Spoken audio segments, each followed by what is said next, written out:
여러분, B2 열풍 뒤에 폰지라. 폰지는 사기죠. 그죠? 사기. 그냥 돈 주면 내가 이익 많이 내줄게. 예, 그렇게 많은 사람들한테 돈을 받는 거예요. 그러면서 그들은 희한한 장난을 하는 거죠. 희한한 장난. 뭐 주가 조작은 요번에 주가 조작을 했다. 이게 핵심인데요. 폰지는 사기입니다. 많이 벌어줄게. 돈 좀 내놔봐. 계좌 알려주면 내가 그 계좌 관리해 줄게. 이게 이제 폰지거든요. 신종 폰지라고 이야기합니다. 그런데 이 폰지에 관련된 요즘 주식들 난리가 아니거든요. 여러분도 알다시피 8종목이라고 이야기하나요? 지금 이틀째 하한가. 물론 다 하한가는 아니었습니다. 6종목은 이틀째 하한가를 기록을 했고요. 다른 종목은 천천히 떨어졌는데 이와 관련해서 사실은 왜 이런 일이 벌어졌느냐. 이게 조사가 들어간 거예요. 조사가. 뭔가 이상하다. 호재도 없는데 왜 주가가 올라가? 이거 이상한데? 한번 뒤져봐야 되겠다. 이렇게 조사가 들어가는 순간 던져버렸죠. 전부 다. 던져버렸죠. 던져버렸죠. 던져버리니까 주가가 마구마구 떨어졌습니다. 그죠? 30%씩 마구마구 떨어졌어요. 이 와중에 말입니다. 이 와중에 가수 겸 배우 임창정 씨가 여기에 뭔가 연루가 돼 있다. 이런 얘기가 나오기 시작했습니다. 그랬더니 가수 겸 배우 임창정 씨가 이렇게 이야기했습니다. 나도 피해자다. 나도 30억 원을 날렸다. 자신이 설립한 연예기획사 지분 일부를 50억 원에 파는 대신에 30억 원을 이들일당이 이제 주가 조작 세력입니다. 이들일당에게 재투자하기로 했고 이를 위해서 내 이름으로 임창정 이름으로 15억 원을 또 부인 이름으로 15억 원을 계정을 만들어서 넘겨줬다. 바로 이걸 가지고 임창정 계좌 그다음에 부인의 계좌 15억씩 들어있을 거 아니에요. 이 계좌를 가지고 이들은 쉽게 말하면 주가 조작을 시작을 합니다. 주가 조작을. 많이 벌어준다는 이야기로. 실제 말입니다. 그 주가 조작의 핵심이 이런 거예요. 예를 들어서 삼천리다. 이게 1년 주가 상승률이 358.5%였습니다. 서울가스다. 1년 주가 상승률입니다. 154.8%예요. 다우데이터다. 207.8%입니다. 성광이다. 133.4%. 세방도 247.2%. 대성홀딩스도 121.3%예요. 그런데 여러분 이 회사들을 쭉 보면요. 호재가 있는 회사들이 아니에요. 호재가 있는 회사들이 아닌데 계속 주식을 사들이는 거. 일반적으로 자산주라고 하잖아요. 삼천리, 서울가스, 대성홀딩스 이런 데 가스 회사니까 자산주라고 이야기하는 데거든요. 그런데 여기에다가 계속해서 이제 주가를 사는 거예요. 사실 시장에 거래가 별로 없거든요. 시장에. 이런 주식들 거래가 별로 없습니다. 그런데 여기에다가 계속 사는 것도 모자라서 보시다시피 금융투자 순매수라고 하는데 CFD 매수 추정액이라고 하죠. 이게 차액 거래 결제입니다. 차액 거래 결제. 이게 파생상품입니다. 뭐 SG증권 같은 데서 주로 사용을 했다는데 결국은 이게 B2라는 거 B2. B2까지 합친 거예요. 그러면 예를 들어서 임창정 씨 같은 경우는 계좌가 2개잖아요. 15억 계좌 2개였죠. 여기다 B2까지 합치면 이게 15억이 아니겠죠.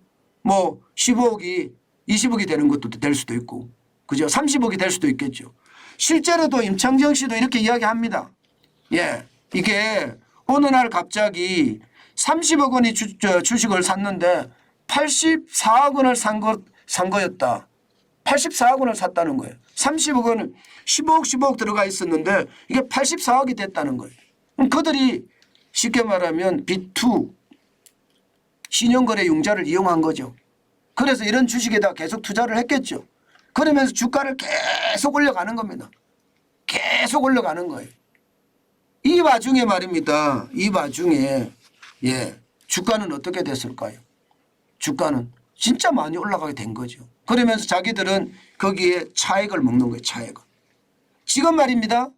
이 주식들 던지는데 여러분 보세요. 얼마나 많이 던지나. 지금 보시다시피 서울가스, 대성홀딩스, 삼천리, 세방, 다올투자증권, 코스피 종목들이에요. 다 모두가 하한가 쳤죠. 하한가. 이게 24일 기준입니다. 25일 날도 하한가를 다 치는데 딱 하나만 다올투자증권만 9.92%가 되면서 괜찮았어요. 이틀 연속 하한가면 30% 떨어져요. 반토막보다 이하죠. 박살 난 거죠. 마찬가지로 코스닥도 마찬가지입니다. 이게 여러분 보시다시피 30%씩 하한가 쳤습니다. 성광, 다우데이터, 하림 똑같이 24일 날. 그리고 25일 날은요. 하한가에서 다 하림 지주만 받아줘 13.11%그 나머지 30%또 떨어졌어요. 이틀 연속 하한가입니다. 난리 났죠. 그러면 어떻게 될까요? 시장에는요. 이게 굉장히 충격을 줄 수밖에 없고 이것이 말입니다. 결국 말입니다. 이 정부에서 조사하겠다 하는 것도 결국 이게 폰지 사기 아니냐. 이렇게까지 이제 이야기가 되는 거죠. 폰지 사기 아니냐. 쉽게 말하면 이런 유명인들, 이런 유명인들을 불러서 말입니다. 혹은 의사들, 돈 많은 사람 많잖아요. 그죠? 유명인이나 의사나 이런 사람들을 쉽게 말하면 돈 주면 불려주겠다. 이렇게 이야기하면서 대리 투자한 거 아니겠나. 이렇게 지금 보고 있는 겁니다.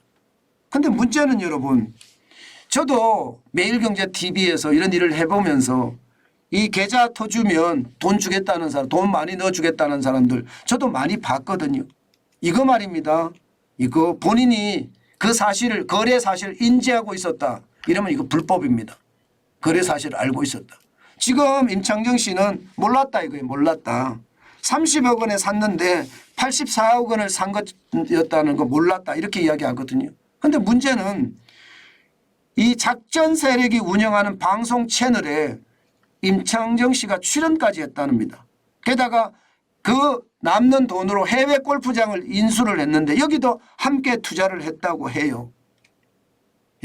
이게 결국 폰지 사기에 이게 뭐라고 해야 되나요? 휘둘린 것 아닌가 그런 생각은 진짜 많이 해봅니다. 물론 임창정 씨가 저는 적극적으로 가담해서 이 작전 세력과 사기를 쳤다고 저는 생각하지 않습니다. 뭐 본인이 돈이 많은데 굳이 말입니다. 돈 더 벌겠다면서 불법까지 저지러 가면서 저는 그렇게 했다고 생각은 안 해요. 그러니까 본인도 이게 나도 지금 피해자다. 내 돈이 지금 반토막이 났는데 무슨 소리냐. 앞으로 수사나 조사를 하면 최대한 협조하겠다. 이렇게 이야기를 하고 있는 것으로 알려져 있는데요. 참 안타까운 것은요. 돈이라는 게 이런 겁니다. 돈이라는 게 욕심은 한도 끝도 없고요. 또 달콤한 유혹에 그냥 넘어가는 게 돈이에요. 돈이 1억이 됐든 10억이 됐든 달콤한 유혹 한마디에 모두가 넘어간다는 자체가 참 안타깝습니다. 저는 그렇게 생각을 해요. 임창정 씨가 자기가 노래도 잘하고 배우도 잘하고 사업도 잘하는 이 사람이 굳이 이 투자에서 사기를 쳤다. 저는 다시 한번 그런 생각은 하지 않습니다. 그러나 이런 사람들하고 어울린다는 거, 놀아난다는 거 참 쉽지 않은 일입니다. 결국 말입니다, 여러분. 욕심내지 말아야 돼요. 내가 일해서 열심히 버는 게 최고다. 저는 이렇게 생각을 합니다. 그러나 이렇게 욕심을 내다 보면요. 뜻하지 않는 불법을 나도 모르게 저지를 수도 있다는 것 반드시 알아야 될 겁니다.